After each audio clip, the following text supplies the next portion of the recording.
अगर आपको आपका घुटना सीधा करते हुए या फिर कट्ठा करते हुए घुटने के अंदर दर्द होती है, तो इसकी बहुत सारी वजूहात हो सकती हैं। उसमें से एक बहुत बड़ी वजह आपके घुटनों के बीच में से खला ख़त्म हो जाना है, घुटनों के बीच में से ग्रीस कम हो जाना है या घुटनों का आर्थराइटिस हो जाना है। जिन लोगों के अगर हम एक्सरे करवाएं, एक्सरे में जब हम देखें कि हमारे दोनों हड्डियों के बीच में इस तरह से गैप हो, तो ये नॉर्मल है अगर बीच में खला हो तो। लेकिन अगर बीच में खला ख़त्म हो जाए, हड्डियाँ आपस में जुड़ना शुरू हो जाएं, तो इसे हम ऑस्टियोआर्थराइटिस कहते हैं। और आम ज़ुबान में हम कहते हैं कि हमारे घुटनों के बीच में यहाँ पे जो मौजूद ग्रीस है वो कम हो गई है, जिसकी वजह से हमारे घुटनों में दर्दें होती हैं। ऐसे लोग जिनको घुटनों की ग्रीस का मसला हो, जब वो सीधा लेटते हैं तो उनकी टांग इस तरह से थोड़ी सी मुड़ी रहती है, और इसे हम कहते हैं फिक्स्ड फ्लेक्शन डिफॉर्मिटी। और ये हमेशा तब होती है जब हमारे घुटनों के बीच का खला कम हो जाए, हमारे घुटने यहाँ पे इकट्ठा होने शुरू हो जाएं।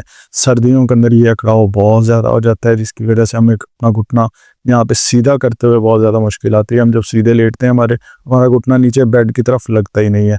अच्छा, अब इसका हल क्या, हमने क्या करना है? इसका हल ये है कि जब आपने बैठना है, जब भी आप बैठा करें, तो कोशिश किया करें कि अपने घुटनों को इस तरह से इकट्ठा करके ना बैठा करें, यानी कि इस तरह से मोड़ के ना बैठा करें।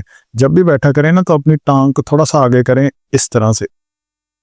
इस तरह से, एक मिनट, ये ऐसे हमने ये थोड़ा सा हमने आगे करके रखना है। लाइक हम ऐसे नहीं बैठेंगे, इस तरह से बैठेंगे, ठीक है। अच्छा, और दूसरा इसके साथ ना एक एक्सरसाइज करनी होती है। उसमें आपने इस तरह से सीधे लेट के अपने घुटनों के नीचे इस तरह से बॉल रखनी है। वो जो खाली जगह आपको स्पेस नजर आ रही है ना, जो आपके बेड के साथ नहीं लगती, वहां पे इस तरह की सॉफ्ट सी नरम सी बॉल रख के इसको जोर से नीचे की तरफ दबाना है। 10 सेकंड के लिए होल्ड करना है। 6 से 7 दफा ये वर्जिश करनी है।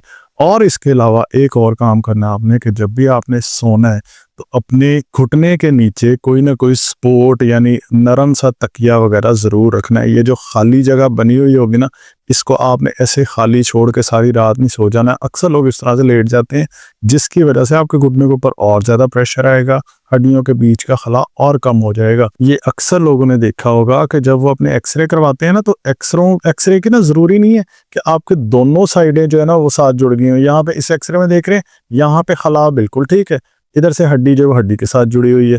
ये इसी वजह से होता है कि जब हमारे थोड़ा बहुत यहाँ पे खला आना शुरू होता है ना, यानी हम जब सीधा लेटते हैं, हमारी घुटना नीचे नहीं लग रहा है, हम उसी तरह से लेटे रहते हैं, हम फिक्र ही नहीं करते। ये एक एक्सरसाइज करते रहें, साथ में ये आपने पोजीशन बनानी है सोते हुए, और साथ में जब आपने बैठना है, अपनी टांग को थोड़ा आगे करके रखना है। अगर आप ये चीज़ें फॉलो करेंगे, इंशाल्लाह आप देखेंगे कि आपके घुटनों के अंदर ये जो अकड़ाव रहता है, घुटना जो सीधा नहीं होता, ये सीधा होना शुरू हो जाएगा और आपको काफ़ी हद तक फ़र्क फील होगा।